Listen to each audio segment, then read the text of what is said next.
Hi, my name is Michael Hunt, and this is my critique on the article Long-Term Unemployment, the Economy's Secret Cancer. Uh, just a quick summary. John Fugazi, who has a master's degree in business administration, is looking for a job, and he's having trouble finding a job. He's been executive vice president of companies. He's been a market manager, so he has experience, but he's having a hard time finding a job. Uh, a decrease in the unemployment rate, which is 4.7% at the time of the article, it means thousands of people are going back to jobs and back into the labor force. However, looking at the number, it can be very deceiving, as the Bureau of Labor Statistics says that a decrease of unemployment rate is based on the people who don't have a job and who are actively looking for a job in the past 4 weeks. So if you haven't looked for a job in the past 4 weeks, then you are not part of this unemployment percentage.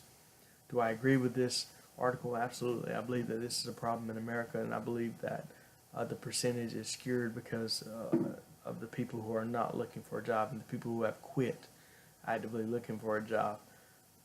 The rate now, as I said, is 4.7%, but according to the article, it could be much larger, and it could almost top out at 9.7% of America is unemployed. Number of people who are not looking for a job in a month's time jumped from 660,000 all the way to 94.7 million people not looking for a job at the time. And people are actually taking pay cuts in order to find jobs. They're taking pay cuts to find jobs that are barely making ends meet. They're taking a job that they didn't go to school for, whether you get a job in business administration and you're working at McDonald's. So they're taking jobs that are not necessarily what they want, but it's a job that they need to have in order to make inmates and have their family survive. The global implications on the economy. First and foremost, the loss of income. When you have a loss of income, you're going to have lower living standards. People, as I said, are barely making ends meet. So they're not having enough money to meet the necessities that they need in order to survive on a daily basis.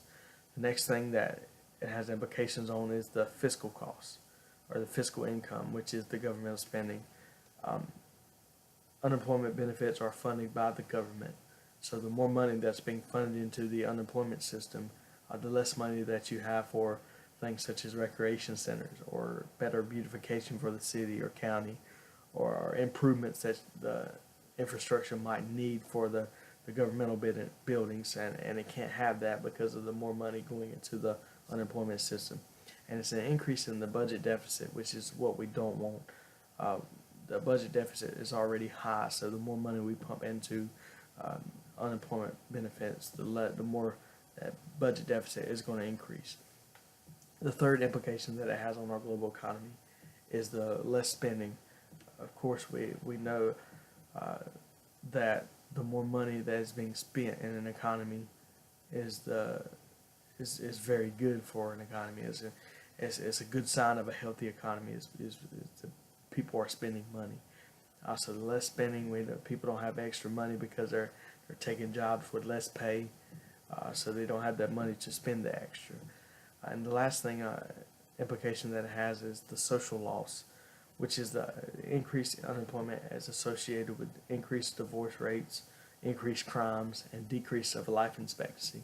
Also, has been linked to suicidal thoughts and depression, and many more mental illnesses. It affects a person whenever they don't have a job, and it's kind of a demeaning factor towards them. It makes them feel less of a person if they don't have a job. It hits their emotional side. So these are things that are implications toward our global economy and with unemployment and how they affect us on a daily basis.